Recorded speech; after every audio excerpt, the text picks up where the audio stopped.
In this video, I put the most cursed book in gaming history. It has its ups, downs, and glitches. But before we get into that, we need to talk about how all this even started. It was a boring Saturday night, watching my favorite content creators, until I came up with the idea, which led to me searching up Valorant books on Amazon. There were only a handful of selections. We also had some notable authors like Ray McNulty, who made guides on games like Souther.io. As we all know how difficult and challenging such a game could be.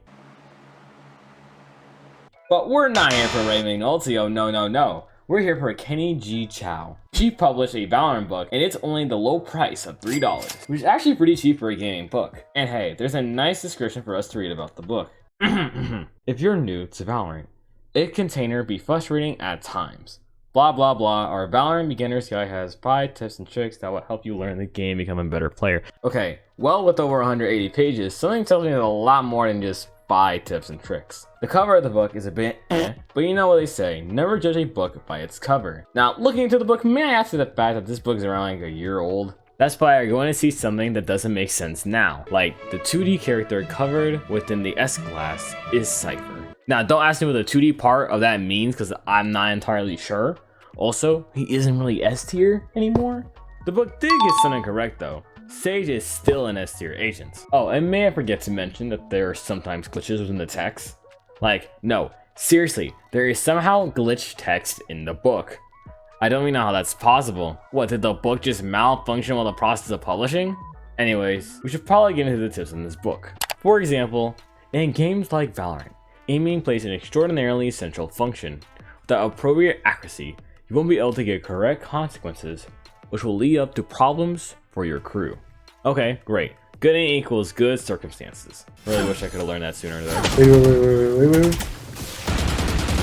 You know what we all can understand? Hitting that subscribe button, as I can predict that 99% of you guys are not subscribed. But back to the task at hand here. We're now going to the settings where you can do some cool settings stuff. Alright, so first we need to make the best crosshair. Now, the book has stated that we can use any crosshair we want, it even taught us how to make our own. But there's also an example crosshair for us to use. I'm sure it's gonna be, oh, it actually wasn't that bad. I mean, it could have been a lot worse. Alright, now that we have the biggest beginner crosshair, now we need to know our maps. We have Haven, Split, and Blind. Did they mean bind? What's also weird is that on page 31, they say bind correctly. I mean, this book was published on January 12th, 2021, so I would assume they had enough time. And then they talk about a set on page 46? I thought it wasn't even mentioned in the book. Okay, there's something I'd like to say that I haven't said until now. Our good old friend Kenny isn't really a native English speaker, which I actually don't even mind and made the book a whole lot more interesting to read, and is that the whole reason why this video even exists. Kenny gives us some great tips, like taking out our knife so we can run quicker, and making sure we walk slowly, not to alert the enemies. Then there's how to have a good economy, how to make spies, how to end the spy, but throw all of that out the window because we're not learning that. Instead, let's see what not to do. Do now, not continue, to be in the affected area if you observe that a ball of lava has landed appropriately beneath your feet and the area around you has gone up in flames. Evacuate right away. Okay, to make it quick, this guy named Phoenix has the ability called Hot Hands to control a ball of fire. He isn't the only agent that is fire in the area, but who cares right now. The book doesn't say what will happen if someone's finding you when there's a ball of fire on the ground, except to evacuate immediately. It also doesn't say anything about acid, so I guess we're supposed to be set on that one. And another tip, also says not to shoot allies, as it may cause a distraction, which is something I would never do. Alright, let's start getting to the meat of things here. Ranked, we all love it. You're so good. And we all hate it. We all agree that only the most quality gamers can get the best rank.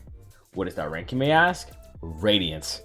The rank that every little Timmy strives for and will remove all their friends in their lives, go Brangla, and even Star just to see the nice white badge on their name. The book does talk about the ranked game mode, but we're not even getting into that. There's also their game mode Bike Rush, which I would love to talk about, but I don't think anyone really cares. Now, have you ever thought about the age limit for Valorant? According to the book, anyone 16 and higher can play Valorant. It doesn't mention anything outside of its EU PGI rating, but it does say anyone under that has to ask their mom or dad.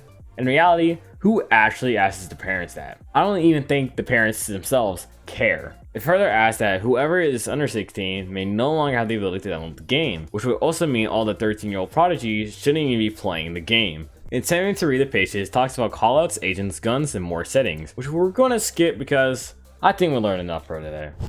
Phew. Well, that's all that has to offer. That's to actually play the game. First, we need to create accounts. Then we need to come up with a creative name.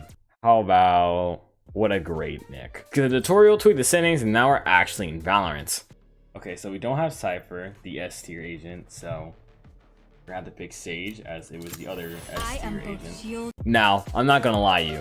I tried my best to look like I just started playing the game, even to the point where I started gaslighting myself.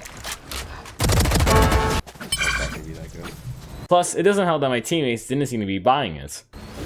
No, bro, you're really good actually. I read a book on Amazon. It was like $1, and then I also watched a couple guided videos.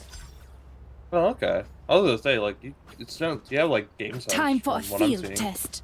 Until they were. Honestly, the crosshair wasn't even that bad as I thought it was going to be. I was getting way more kills than if I just used my normal crosshair.